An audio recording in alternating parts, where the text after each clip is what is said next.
Hello, my name is Bird Running Water, and I belong to the Cheyenne and Mescalero Apache Nations.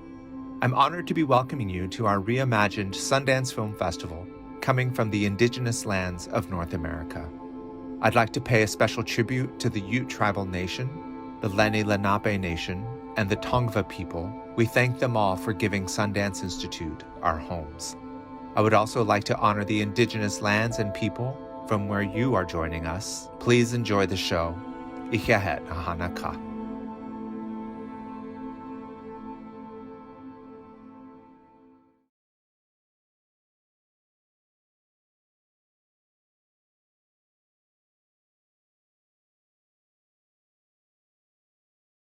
Good evening. I'm Clark Weens, co-founder and president of the Circle Cinema Board. Welcome to Circle Cinema and to the Admiral Twin Drive-In, who have something in common. They were both featured in the Tulsa's film of The Outsiders. Welcome also to Sundance Film Festival 2021, hosted by your Circle Cinema, Tulsa's non-profit theater. We thank you always for your attendance, especially during the pandemic. Your safety comes first. Circle Cinema opened in 1928, 93 years old, and is looking forward to its 100th birthday. Community conscious through film, the Circle motto, is well supported by the independent films that the Sundance Film Festival brings to the world. Having the festival here in Tulsa helps to complete that circle. Historically, Circle Cinema has worked with many other nonprofit organizations to bring awareness to their mission and to work with them to make Tulsa a better place to live.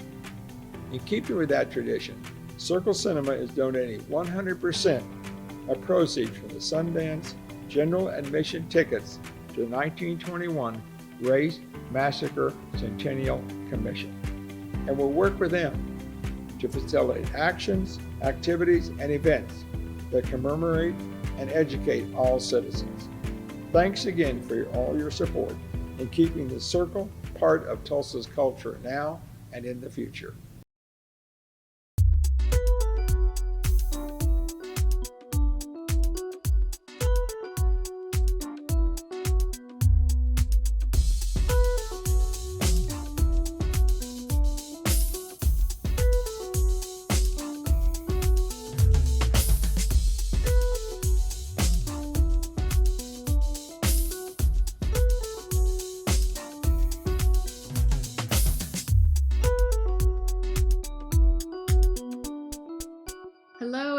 OCO, and welcome to the panel, Oklahoma, the film industry's new IT state, presented by the Cherokee Nation Film Office. I'm Jennifer Loren, the director of Cherokee Nation Film Office.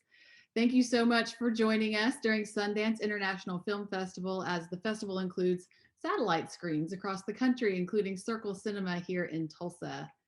It is certainly exciting to have Sundance here in our community, but also to have the ability to showcase and discuss the great things going on in the industry here in Oklahoma.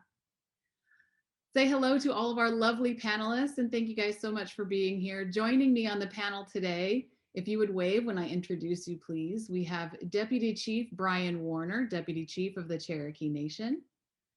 Tava Sofsky, the Director of the Oklahoma Film and Music Office. Abby Kurin, the Executive Director of the Tulsa Office of Film, Music, Arts, and Culture. Comedian and filmmaker Blake Pickens, a Sundance Native Institute alum and co-producer of Wild Indian, which is a film premiering at Sundance this year.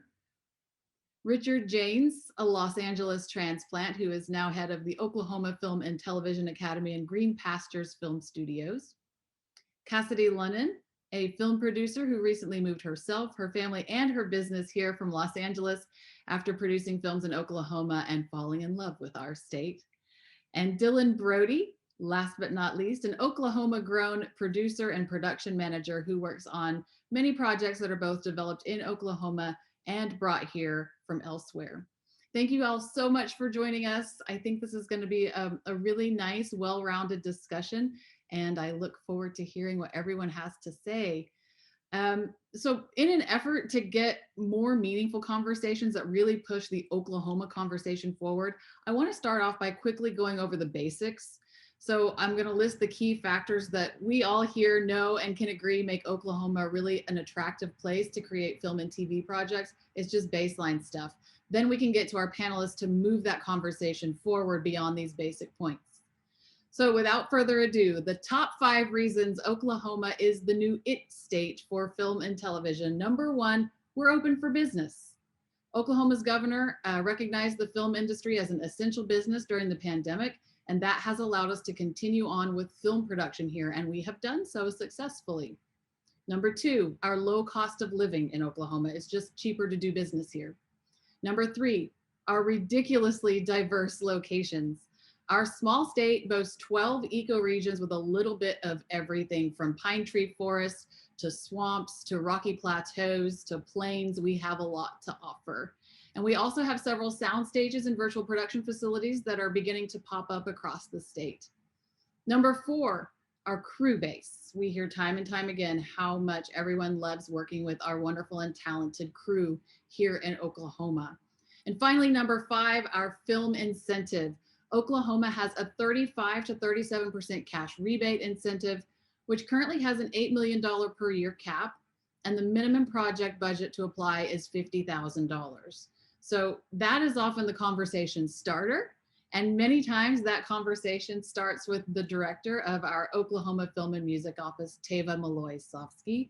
So Tava, first off, thank you so much for your leadership and dedication to this industry. I want to ask you to start us off today. What did I miss in that introduction about why people love our state? And then if you would, just tell us what you're seeing right now in Oklahoma with incoming projects and infrastructure. Don't forget to take yourself off of mute. All right, here we go, getting started. Thank you so much, Jennifer, and for your leadership and to the Cherokee Nation as a whole. I am Cherokee as well, so I love what you are doing in that part of the state. We are so fortunate to have you, you guys there working alongside us. So you really hit the top 5 for sure. Specifically right now, as you said, being open for business, our borders are open. During such a challenging time in 2020 when so many people were out of work and displaced, our hearts go out to them, but because we were open here in Oklahoma, we were able to put a lot of Oklahomans and non-Oklahomans to work during this past year. So we are very grateful to be open. That is definitely kind of open. We have wide open spaces. Our people are very open-minded. I would say that another top reason to live, to visit, to work here in Oklahoma is that we are a yes state. The innovation that you'll find, the heartland hospitality that you'll find, those are some of the other top reasons that people just really honestly want to keep coming back to work here. And just like Cassidy's and Richard's case, they're moving here. And we're thrilled to be seeing so much activity right now. We hit a record high of the number of film productions, which means more jobs than ever before and more dollars spent locally in the year 2019 with 39 productions. And last year, believe it or not, even amid this pandemic, we had 33. And this year we already have 12 in the active queue, already on the ground prepping, and a couple are actually already filming. So much production activity, more than we have ever seen before. So we are thrilled to be here and kind of leading the charge, and so grateful for all of these wonderful people that are making things happen to support this industry. That's great. That's a really good insight into what's going on here. So I appreciate that. Let's go next to Abby Kurin. Abby with the Tulsa Office of Film music, arts, and culture. Your office works with productions when they come to Tulsa, which it's Oklahoma's second largest city, by the way. And I know your office has worked hard during the pandemic to help these industries. So can you talk about what kind of interest you're seeing and what kind of growth here and what you guys have been doing during the pandemic? Sure. Thanks, Jen, for having us. Thrilled to be on this panel. But, really, of course, I want to highlight that Tulsa continuously evolves each year in the film industry. And we're really proud that Oklahoma is such a strong contender as a film destination in the US. And so in terms of industry growth for Tulsa specifically, 2017, we worked with 11 productions on the ground in Tulsa. That number grew to 32 productions in 2019. And even last year, through the pandemic, we worked with 25 productions. Now, mind you, our office is a bit different. We're working with, everything, every project from music videos to feature films to documentaries, docu-series. Really, we don't turn down trying to help as many productions, whether it be local or those coming in from out of state, as well as national commercials too. We were thrilled to host a Super Bowl commercial in January of last year before the pandemic hit. So, another big factor in interest for filming currently is content, the authenticity of telling stories. So right now, this year specifically, we are hosting a bunch of projects related to the 1921 Tulsa Race Massacre. And I really wanted to mention that because we have partnered with the Race Massacre Centennial Commission to track those productions in our area. And last year, from August through December, we actually worked with 6 productions, all documentaries focused on that important topic. And currently on the ground right now this month, we're working with 4. And so, that's 6 out of the 25 productions that we worked with last year focusing on that content, and really important subject to cover. So, but you mentioned the pandemic. Of course, when that hit, we immediately got to work creating a local task force. Of course, Brodie on this panel, he was involved in that small group of local stakeholders.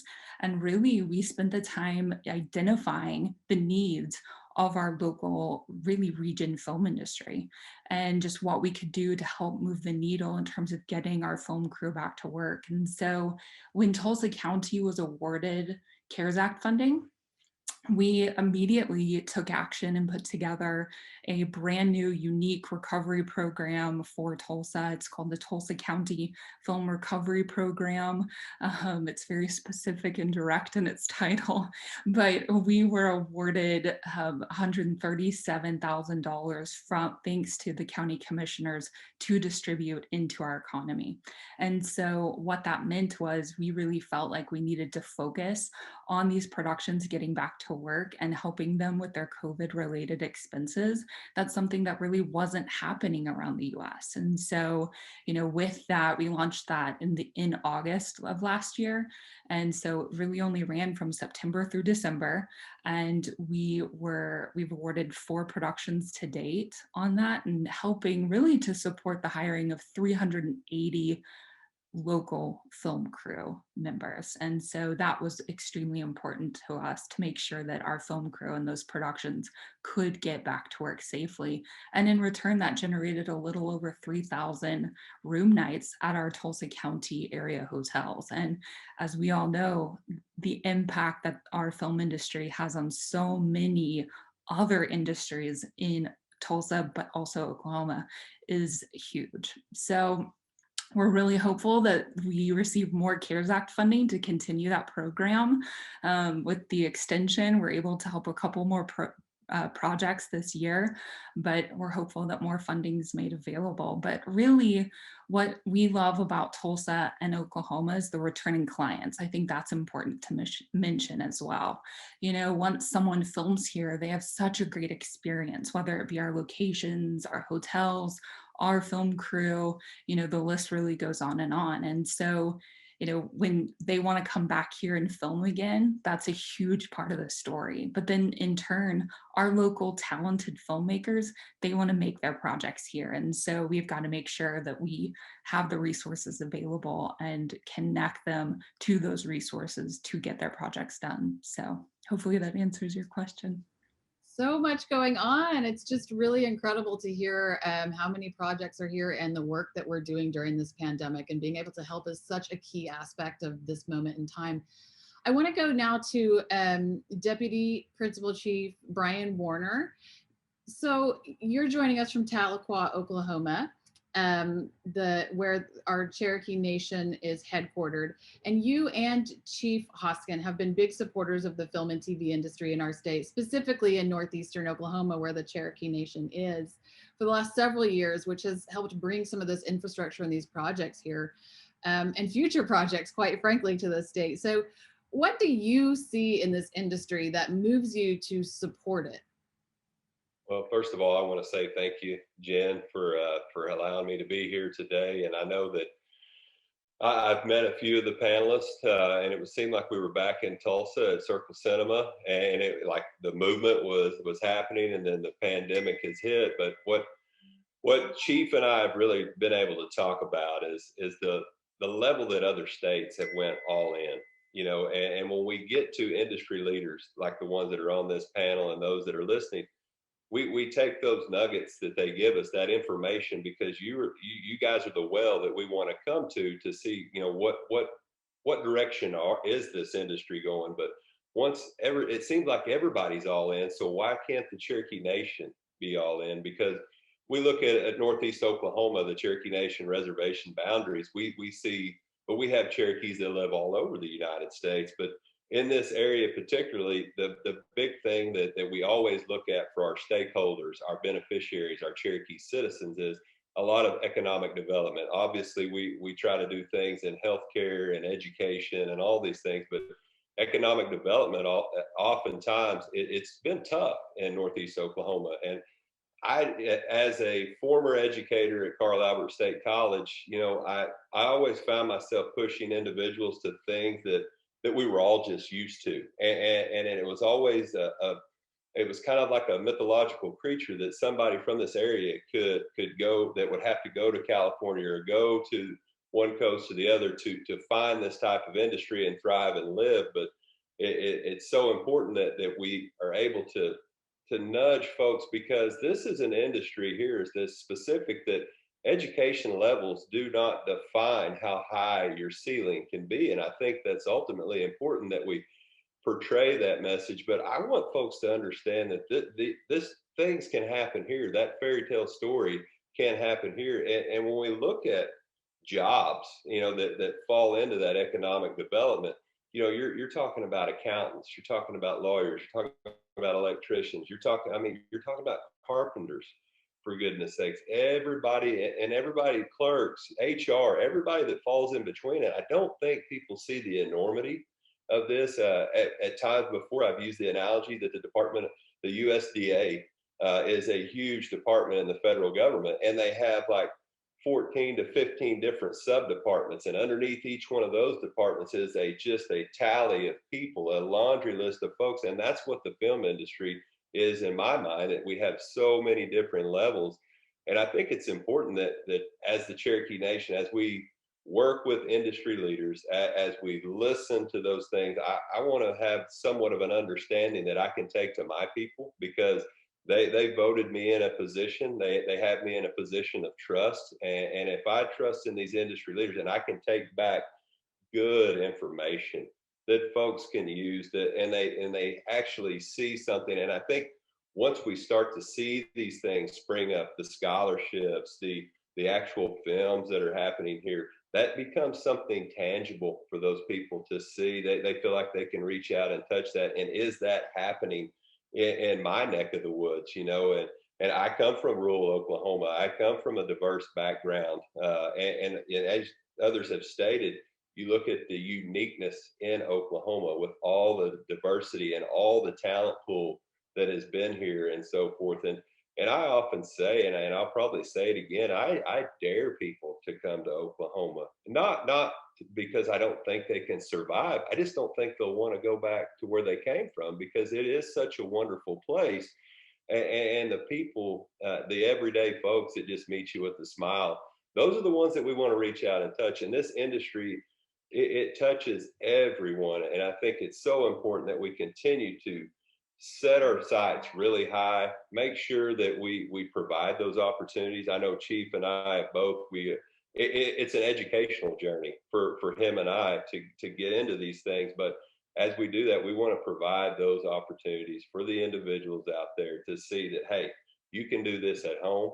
You can also contribute to your local community. You can also travel abroad. You can do all these things, but ultimately back here is our home base. And I think that's important that we help get that information out there. We touch so many folks throughout this pandemic and this time that people have needed. I think there's time for a good story. It's that part of the movie where we're kind of wanting to come over that hill. You're getting people the help they need, and all of this stuff, but they have to have something to look forward to. And it's not just your, hey, you know what, you're going to go to school, you're going to get an education, you're going to go get a job. I mean, that's ultimately important, but we want folks to know that dream high, aim big, and do what you want to do, and know that there's people like you guys on this panel out there that can give them the information that they need. So if I can be that conduit, if I can help blaze that trail, that's the important part for me, and that's the important part for Chief Hoskin, that we support it and that we go all in, just like Georgia did. Some of the other states that have had that all in type mantra, I can guarantee you Oklahoma will go all in. So thank you. All right. Thank you very much, Deputy Chief. Yes, you all have been very supportive and we appreciate the support. Let's go to Blake Pickens now. First of all, congrats on Wild Indian Sundance premiere. Yay. And also I love watching all of your hilarious TikToks as a comedian. So I'll give you a little shout out. Thank you. And so as a co-producer of Wild Indian, you were in Oklahoma for quite a bit. So can you tell us, first of all, what made your team consider Oklahoma, choose Oklahoma, and then tell us what your experience was like here? Yeah. So it's so I mean, I'm from Oklahoma, so that's obviously a factor. I'm not gonna lie. Like it's very nice to be able to like go spend time with family and like see friends. But when you're making an independent film, like you're weighing like the cost of it, you're weighing against the authenticity of it, and you're trying to make that like balance in some way that you can. And like, so this story had a very specific setting, and so it was how do we do that at the level that we want, with the authenticity that we want, with the little amount of money that we have. So the rebate came in like clutch. Like that was a huge part of the decision. It's very important. And like we were able to use that and match it with what made the story authentic, and that sort of like that marriage of those two things really like made Oklahoma the only real choice for us. So and then like when we got there, it was awesome. Like there was like super cool crew. People were really, I mean, I'm from there. Like everybody was nice. Like I remember that was great. And we spent a lot of time like, because there were so many productions, like having to like, sift through and like, this person's already on a job, which is great. That's awesome. Like that's important. Like the more people who are employed, the better. But like we were able to find like really cool people, and like we were able to find like people who were like already really established, and then like people who were on the come up who like were really enthusiastic and like came in and like worked really hard and like was really great for us. But it was also like it's a native story, and we wanted to tell it in a native community. So like, I mean, my tribe is in Oklahoma. Like it makes sense to like do that, and to be able to like hire native people was super big for me specifically. I mean, like everyone else too, but like it was, growing up, I didn't like know that like you could do something like film or really anything, but like the community I grew up in, it was like, if you want to get out of this like house that has like a dirt floor with like carpet on top of it, like you become a doctor, you become an attorney. So like that's like what I thought I had to do. And then like all of a sudden like there's this film thing, and like if I can give that back in some way to like the people who were in my situation, so like Native people from my community, like that's huge for me. So it was like, you know, obviously like there's economic reasons, but like for me, it like there was so much more than just that, like in filming in Oklahoma. And not everyone on your production was from Oklahoma. Did they have a great experience here as well? And I'm assuming that you helped sell Oklahoma to some people, maybe. Yeah. I mean, they either had a good time or they lied to me about it. But either way, no, I think they enjoyed it. Like, it's hard to go there and like have a bad time. People are generally nice. I mean, there's mean people everywhere, but like, you know, it's a good place. It's a fun place. Like people are welcoming and loving, and there's a lot of heart there. And I think that like that rubs off on people. Like you'll see people really angry, and then like someone will smile at them on the street, and they're like not used to that. And then all of a sudden their day is a little better. So I think they enjoyed it. Yeah, we can all use that love right now, right? Positivity. Yeah.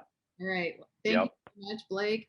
So Richard Janes, as I understand it, you visited friends in Oklahoma, fell in love with the state, and you and your wife, Amy Janes, felt compelled after that to move your family here. That was a couple of years ago. And is that story right so far? Almost. They weren't friends. They were strangers that we just happened to. Someone said you should go and ride some horses in Oklahoma. And I just thought, I get to sing Oklahoma. Let's just give it a try for 3 days. What's the worst that could happen?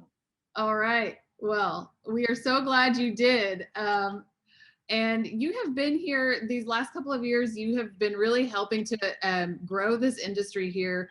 And I think, Richard, if we would have been having this panel discussion 2 years ago, we would have heard a lot of people say that our state needs more crew to support the projects that are coming here, more crew.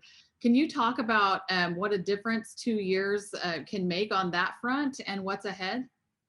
Yeah, absolutely. Well, look, I mean, we've been here for 2 years. And as you rightly said, we ended up here completely by accident. My wife and I lived in Los Angeles for 15 years. And there's a lot to love about Los Angeles, and there's a lot to despise about Los Angeles. Traffic, the amount of people, no greenery, the cost of living, all this sort of stuff, which when you look at Oklahoma and a lot of middle America, it gives you another quality of life. And it's that quality of life that harks back to, that's how I want to bring up my children. And we've got 2 young kids. So we toured around America looking for a place to move to. And you know, Oklahoma was not on the list because I knew nothing about it. We landed here by accident and fell in love with it within 48 hours. And here we are 2 years later. If we go back 2 years ago, Tava, myself, Melanie Garneau, one of my fantastic business partners in both OFTA and the studio, took the lieutenant governor to Los Angeles to meet with all the studios. We were in a very different position 2 years ago. There weren't all the streaming platforms that are coming up, which are now dumping billions of dollars into the industry. That is meaning that there's so much content that there's a huge amount of crew needed. And no matter where you go in the world, there are not enough crew to support that amount of production. But also, if you look at where Oklahoma was, we've had a lot happen in the last 2 years, right? The cap has gone from 4 million to 8 million under the support of Tava and our fantastic industry assembling here. When we went to Los Angeles, they said it's really a 3-legged stool that any state needs. You've got one, you need infrastructure, right?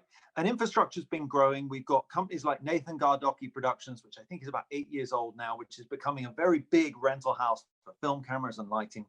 You need incentives, and our legislators have looked at that and been raising it, which is phenomenal. And today we see that the state did an independent study that shows for every dollar the state puts into that incentive, there's a $17 economic impact in the state. Now, I don't know about you, but if I could give you $1 and I turned it, and you turned it into $17, I would give you a lot of dollars. And so when you look at that, this is an amazing return on investment, on top of which the tax implications of that. But the third one was crew. And that was 2 years ago, where they were saying, you need more crew. There are other places for us to go. We've been building up the crew. We've been building up the crew massively in this state. Just at the Oklahoma Film and TV Academy alone, we've had 235 students already enrolled in OFTA courses, many of whom are now going on to those specialist courses, whether it's accounting or construction, right? That's the thing we all have to talk about, is the fact that there's so many different jobs. Oklahoma has a level playing field now with any other state, because every other state, their main workforce has been tapped out. So it's new training that's coming in. Now, the big change that we've got is, if you look at April, coming up 2 months, we're going to have Killers of the Flower Moon shooting, right? 100 million plus movie, Apple and Paramount. We've got Reservation Dogs shooting, right? A Disney TV series. And then we've got Reagan doing reshoots. These are massive shows that employ a huge amount of people, that not only mean that we've got a lot of people being put back to work, who unfortunately have been laid off during the pandemic from other industries, but also we're in a really, really beautiful position whereby all of a sudden we have a huge amount of people who are training under the best professionals from around the world are coming to Oklahoma to shoot. So our workforce is getting to a level where it's on a par with many other states. And that's the big difference that we see from where we were 2 years ago and where we are today. Our workforce development has taken this big, big step where we are able to bring in these massive, massive productions. And that's a huge amount of jobs. Great. Yes. And that's, one of the major missions, speaking as director of the Cherokee Nation Film Office, one of our major missions right now is to get the word out to everyone in the Cherokee Nation that there's a job for you in this industry, all kinds of jobs. You just have to be open to it and start exploring it. And my office, our Cherokee Nation Film Office, is here to help. I know all of these other people are here to help. Tava's office, Abby's office, everyone's here to help people get all you have to do is get your foot in the door. And then there's, once you have your foot in the door, you can move up, you can move around, and we can obviously help anybody do that. Okay, I want to switch over to Dylan Brodie. Dylan, I'm sorry to have you up right after Richard, because he's so he's a hard act to follow, because his excitement is second to none for this industry. But when I'm telling people who you are, Dylan, I often say that he's boots on the ground here in Oklahoma. You're a local producer, production manager. What can you tell us about the Oklahoma film landscape currently? How have things changed over the years? You've been in this industry in Oklahoma for a long time, and where do you see things going? All right, well, first off, thanks for having me here. It's wonderful to see all these faces here. And so currently, I would say Oklahoma's film industry is really stronger than ever, because of the fine folks that are on this panel, and then this countless other people that have been toiling behind the scenes for years to just grow our industry. And because of that hard work, the word's really getting out. And since this is a Sundance panel, we'll just use that as an example. For 4 years in a row now, we'll have had a film premiering in the U.S. Dramatic Competition at Sundance that has filmed in Oklahoma. It was Wildlife, then it was To the Stars, then it was Minari last year that actually won U.S. Dramatic, and the Grand Jury, both of those. And then now this year with Wild Indian. So the word has completely gotten out on Oklahoma, and producers, productions are really taking note of that. And as a matter of fact, they keep coming back. After this Zoom call here, I've got a producer that shot here back in 2019 that wants to bring a script here, that thought it wanted to shoot in Mississippi first, but now they realize, like, no, it should be Oklahoma. What can we do to make this happen? So producers just keep coming back just because of the good word. And in terms of where it's really going, I think we're just going to keep growing and embracing new technologies. Oklahoma, we had all the little starter tools that we needed to do everything, but now it just keeps getting bigger and better, and the infrastructure keeps growing. We've got sound stages, crews, thanks to our wonderful training programs as well. Crews are just going to keep getting bigger, and everything that we need to make big projects are here and waiting on us. And I I can't wait to see where it's going. And in terms of just pivoting just from straight up film, I think we're going to be getting a lot more television work here, like starting with Reservation Dogs, which will be really our first big TV series, since we are really more of like a reality TV based state. Because I think just now in terms of return on investment with feature films and that sort of thing, it's sort of becoming more of a TV landscape. And I really do feel like Oklahoma will start to get more TV work as well. And I think that's something to look forward to for all of us. And that's really where I see the state going. I started getting my foot in the door in 2008, and it's night and day difference from where it was back then. And I couldn't be more proud of what we've done, and I'm looking forward to the future. That feels good to hear, when people say they're looking forward to the future here in Oklahoma in this industry. Thank you so much, Dylan. Cassidy, Lunnen. So first of all, tell us what compelled you to pick up and move everything to Oklahoma. And then you're in pre-production on a film in Oklahoma now. So I wonder, what are some things about this state that are making your job easy? And what are some challenges that you might have, and how will those be addressed? Thank you. Well, before I jump into why I chose here, thank you for having us, and everyone, and me included, because I think it's we're so lucky to be able to talk about Oklahoma and all the great things about Oklahoma, especially during Sundance. So thank you to the Cherokee Nation, and thank you, Jen. But I chose Oklahoma. I've been in Los Angeles for over 20 years. I've shot 2 films prior, and as everyone has already said on this panel, people keep coming back, and I am proof of that, living proof. As Richard said, he had a family. There are things to despise about Los Angeles. There's things to love about Los Angeles. I am not saying anything about Los Angeles. I love it. But I was ready for a change, and I saw a lot of potential in Oklahoma. I thought that after shooting 2 films here, I saw a growing crew base. I saw growing vendors. I saw an opportunity to move my family to a place that was a little more family oriented, and that I enjoyed, and I didn't have to live such the busy life. And so, picking up and moving here only in September, I'm fairly new to the state, but I'm quite enjoying myself. And I'd say, already getting, down and dirty into productions. There's, the goal is to grow with the rest of Oklahoma.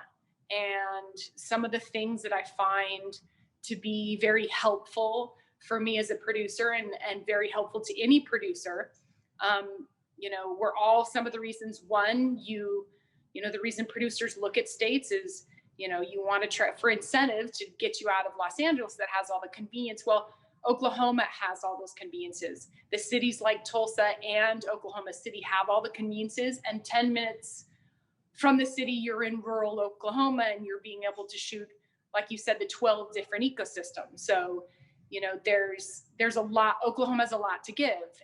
And, I think some of the things that are really helpful that I find is that within the state, typically, there is usually only 1 film office. As anyone on this call knows, there are 3. So we have Oklahoma City and Tava, and the amazing job that she does representing the state, and Abby doing the amazing job. She represents the city of Tulsa, and then yourself representing the Cherokee Nation and all that kind of rural area of the Cherokee Nation. So I found it so helpful, because you have not 1 commissioner helping you, you have 3. And it makes a job for a producer a hell of a lot easier to, find what you're looking for, and to be productive. And, I think the other thing that's very helpful is, in terms of legislation and government, it is a new incentive, and it is growing. And if I was to say one of the challenges or things that I think, as it's still growing, everyone here on this call is making it happen, and we're seeing it all is people like Richard for the Oklahoma Film and Television Academy, and, you know, putting in that growth and seeing the vendors. And then what happens is, you know, this, you know, what went from 4 million to 8 million is going to see growth. And you're going to be able to see people who, you know, where Dylan might have started in 2008, you have people that can focus in on becoming a sushi knife rather than just a, you know, pocket knife. Do you know what I mean? Like, because the film industry is growing so much, we're able to expand to things that like Los Angeles, where, you know, people are able to sustain their career and not have to leave Oklahoma. Whereas when I first started in the film industry, I had to leave the state that I was in because, you know, wanting to be a producer, I couldn't get enough work as a producer. Oklahoma is now building that, where you can say this is what you're setting out to do, and then you become that. And right now it has all the facilities and all the, you know, everybody seeing that, you know, with coming together, everyone on this call and everyone in the industry coming together to kind of build up that industry, to allow you to follow a dream when, you know, in the industry, if that's what you're looking for, and not have to leave and not have to, I mean, I moved from Los Angeles. Anyone in their right mind with the sticker shock value is a little, you know, yes, I can afford a house. So I think it's just, you know, in terms of easiness and things that make it really easy, it's everybody on this call. There's a lot of support for the industry in Oklahoma. Great. We're so happy to have you here, Cassidy. So speaking about that, everybody coming together, we've seen a lot of local industry stakeholders come together over the years and add voices. And for those who've been working on film here forever, you know, so for example, several of us on this call are board members on the newly formed Oklahoma Motion Picture Alliance. Cassidy, Abby, Richard, and myself, among many others who aren't on this call. But Richard and Tava, I wonder if you could jump in and talk about the ways that people are coming together and kind of like what we're building toward, right? Because yes, Oklahoma is great as it is now, but we're working to increase that greatness in the state, right? As a team. Do you want to take the lead, Tava? Oh, yes, I would love to take the lead. No, I think you really said it well, Jennifer, is everyone is coming together. And honestly, I've never really seen anything different, you know, growing up here and building a professional career in film in Los Angeles for 20 years and then coming back. Everybody's doors are open, you know, their hearts are open. They want to work together to find solutions. And I think I love having Richard and his family here because he is so vocal and so excited, as and Cassidy is like new blood. You know, they're reminding us as Oklahomans, and Blake, you're next. We got to get you to move home. But they're reminding us that we have something special, and that people are at our state capitol and, you know, in cafes and restaurants around the state. You know, I was going to say shaking hands, bumping elbows, whatever we're doing right now, but everyone is working collaboratively on every level, you know, we have so many stories that we could tell, right, Richard, about just people leaving the, you know, certain industries and pivoting over to film because it's on the rise and people want to be a part of something special. And we so have that here. So being the state film commissioner, I'm certainly proud to be, you know, the champion and listening ears. I love just hearing everybody's story and everybody's excitement to want to continue building this incredible sustainable life. I mean, that's what we're trying to do, right? The impact of what we're all doing is truly leading to more sustainable quality of life for more Oklahomans. And and non-Oklahomans. We welcome everybody. We're definitely a very open state. So love the collaboration. Richard? Well, I feel that 100%, which is why I'm here, right? It's the warmth of Oklahomans in general is phenomenal. And when you look at what we're trying to do with the newly formed Oklahoma Motion Picture Alliance, the goal here is that as industries grow and there's more and more financial investment that goes on into those businesses, you see large amounts of money being put on the line. And when large amounts of money is put on the line, they're put on the line looking into the future. And so as that's put into the future and brick and mortar and equipment and what have you, there's an element where the industry needs to get together to talk more, to make sure that we're growing in a way that is supportive of everyone else. So we're seeing where the gaps are, so we can then plug people into those gaps. So there are really two areas that we're looking at with the Motion Picture Alliance. And the goal of this alliance is really to work with Tava's office in a very, very big way and all the fantastic work that her group does. But we've really got two goals. One is to educate prospective employees that this is an industry that isn't this, oh my goodness, really? Could I really work in the film and TV industry? And also to convince their parents, because we've all been in that situation, right? Where you've got people coming out of college and they say, I want to work in the film industry. And mom and dad says, oh, okay, I think it might be better to be a doctor or an accountant or whatever, oil and gas, whatever it is, because you'll never get in the film industry. So there's an education component that has to go on that industry-wide. The other side of it is, with things moving so quickly, as an industry, we have to get together to provide Tava, but also our legislators with the true information about how we're growing, the opportunities that are available, the phone calls that we're getting. And I know Tava spends so much time at the moment with so many producers calling her wanting to produce projects here that it's unbelievable.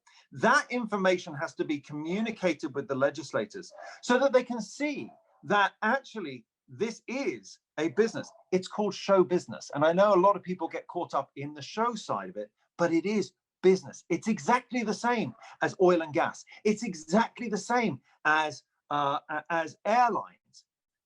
Oklahoma could do with more revenue, especially during the pandemic. And when you look at what's going on within the entertainment industry, more people are spending time watching movies at home and the streaming services. The streaming services are spending much more money making content. So there are billions of dollars that need to be deployed. And the key is for us to work as a group to communicate that to the legislators so that they understand how it can impact their constituents all across Oklahoma. Because that's the thing. You look at Killers of the Flower Moon. It's not filming in the heart of Tulsa. It's not filming in the heart of Oklahoma. It's filming in rural Oklahoma. And as it's filming in rural Oklahoma, it's impacting so many other lives. So anyone can join the Oklahoma Motion Picture Alliance that is involved in the industry. All you need to do is go to OKM for mother, PA.com, and you can see all the lovely information about who everyone is that's involved in it, how much it costs to be a member, and we've made sure that there's a very low amount for people starting up, and those bigger businesses where they have the money to invest and to help spread the message are putting in a little bit more. So I do urge everyone to go and check out okmpa.com. Okay, thank you so much, Richard. And hearing your shout out right there just reminded me, we should also remind people that you can start listening to a podcast called Film Crew 101 that I know Tava's office and my office, and we've all been supportive of this podcast, but it really is, you listen episode by episode and get a feel for what it's like to be in this industry. So we would recommend that highly to everyone. Just get it wherever you get your podcasts, Film Crew 101. I want to switch to Deputy Chief Warner. Quickly, I guess, specifically as it pertains to Native American and Indigenous people, this is a panel put on by the Cherokee Nation Film Office. I would like to know specifically as it pertains to Natives, what excites you about this industry and these jobs? really looking at it for me, it's the ability for us to come out and help others understand Native America, understand Indian country, and we have. You were talking about content. I can't, Native stories. How much more content can you get? Because to give everybody an idea that's out there what Oklahoma's Indian country looks like, it's basically a tapestry that's been put together where it's a patchwork, if you will, of 39 federally recognized tribes that have all been planted here. And during that time, that fabric, we've woven that stuff together, but in there's always those pleats within, and especially on the Cherokee Nation side, that's where I know the most about, just being that's my tribe, is that within those pleats, there's always more fabric. There's more to that story, and each one is special. And I think for us, it's very important because we have a long history of storytelling within the Cherokee tribe and with other nations as well. And I think within those stories, it's not just stories about before removal. It's not stories after removal and all the things, I live in Sequoyah County, so you talk about Sequoyah, you can't talk about Cherokee without talking about Sequoyah and Will Rogers and other folks like that. But there's stories of today. There's stories of compassion. There's stories that write in that are romantic. There's stories of bravery. There's so much intellectual content there, and I think that's important because in the past, we all understand the movies that we watch, maybe the underrepresentation or the misrepresentation of Native America, what it is to be Indigenous, whether any part of the world that you live on, Indigenous folks, there's something special, and we want to be able to share in that moment. But I also want to know that I have Cherokees that are working on these sets, that are working in that crew, whether it's a crew that has digital software in mind, or one that's more standard, more traditional type of a crew. That will make me feel good as the deputy chief of the Cherokee Nation. But I just grew up on so many stories, and in my area specifically, Northeast Oklahoma, a lot of people don't know it. The racehorse industry was huge here, and everything, and people don't understand how many Cherokees were actually a part of the beginning of the racehorse industry in Oklahoma, which spurred so many things. And just to this year, if it hadn't have been for the efforts in Oklahoma through the Cherokee Nation and the Chickasaw Nation and some others working with that racehorse industry, it impacted everything. So there's always stories, because that it's just so important that we get those out there. And I'm so happy and so excited, the excitement. I mean, it is, it's an injection of excitement into Oklahoma, and I'm happy to just be a part of it. But for us Native Americans, it's important that we get to tell our story, not so much as, hey, look at our story, but to bring that understanding, because as a Native, I was taught to listen to somebody, not just listen to hear them, but listen to understand where they're coming from. That way it will help me collaborate, help me work with those individuals. Even if we have differing views, I still want to work with everyone. And right now it looks like the sun is shining on this industry. And so let's make hay while the sun's shining. Great. Wadeau, thank you, Deputy Chief. All right, so I was gonna say to the three producers on this call, but I think almost everyone here has been a producer, but so for anyone who wants to chime in here, what are your thoughts on the best avenues for smart growth in our state? And this will probably be our second to last question. Dylan? Okay, I'll make it quick here, and it's pretty much just a recap of a lot of what we've been chatting about. But I think the smartest growth is just going to be continuing a path that we've done, just on a larger scale. It's going to be hands-on training, which we've already chatted about extensively. That's going to be essential for our backbone. Embracing new technology, which I know the state is already doing, and we're going to have some things to reveal really soon. And then supporting the infrastructure in general, always getting more gear. That can always be brought in, but it's always good to have more of that. And then one very, very clutch thing that I know someone on this call is definitely helping with, right, more than one person is helping with, is rebates. That is what as much as I would love to say that a producer is just going to come to a location just because it's the magical location, it's where they want to be, it's going to be because it's the bottom dollar. And that is going to be essential for our success and growth.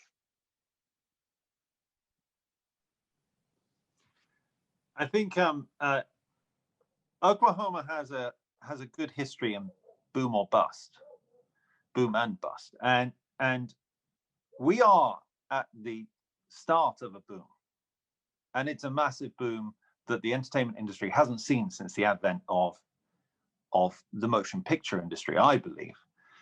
And so the key for our growth has to be stable growth, and that stable growth is going to involve incentives.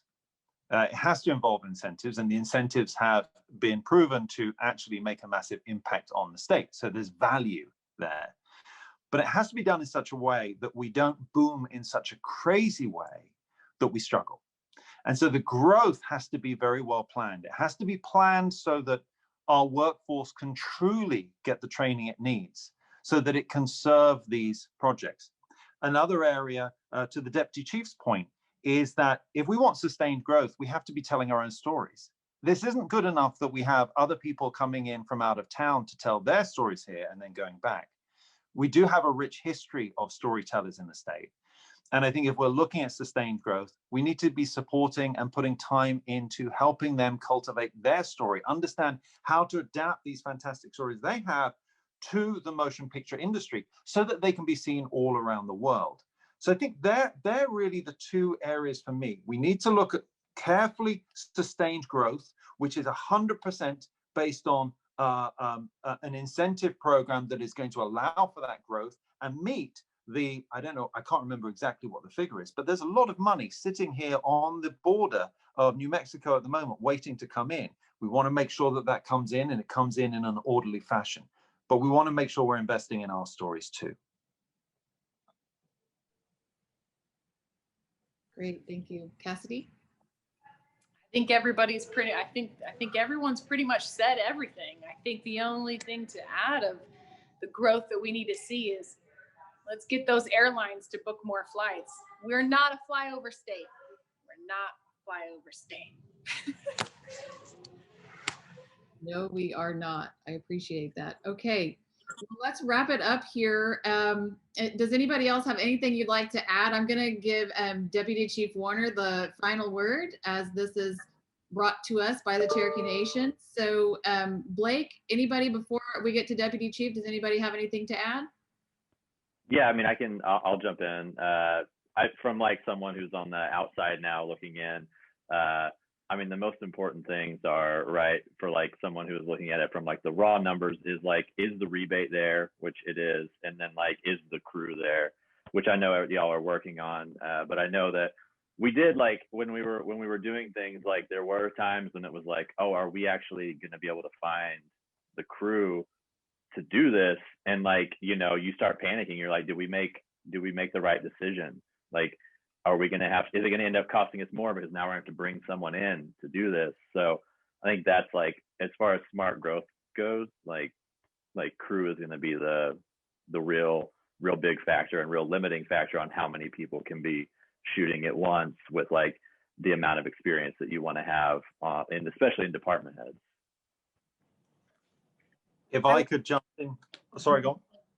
No, I mean, I think I was just basically, I know we're running out of time. I just wanted to echo, Richard mentioned the three-legged stool model, which is what everyone here is talking about. So just to reiterate, and so that it is internally and externally. So people in state understand our focus, and externally as well, that our focus is a steady growth, a balanced growth with all three legs of the stool, which is the incentive. Everybody knows about that. Globally, our workforce growth and the permanent infrastructure development here. And it's all summed up by our people and our culture. It's all summed up by relationships and the people and people working together. So that is our focus. And I think if we can all keep that at the forefront of our minds and know that that's the goal we're all working towards, we're just, you know, all ships will continue to rise. if I could just put in a last call to action in terms of growth, it would be two things. One, if you are watching this at the moment and you're thinking, perhaps that's my new industry, perhaps this is my career, right? Either you've been laid off due to the pandemic, or you're in a job where you go, I'm just not challenged, I'm not enjoying it. What I suggest you do is you go to the Oklahoma Film and Music Office website. They have a great resource, all sorts of stuff where you can learn a huge amount about what's going on in the state. But also you can go in there and you can look at all the different education opportunities that are going on. The courses that are going on in Tulsa, that the Cherokee Nation are putting on, that we have with OFDA, but there are many others as well. So look at those courses and enroll, because we need you. There are jobs available. The other thing that I'd say is, if you are watching this and you're in the industry already, because you are looking at, oh, do I have a job that's going to continue here where I can stay, or do I have to leave?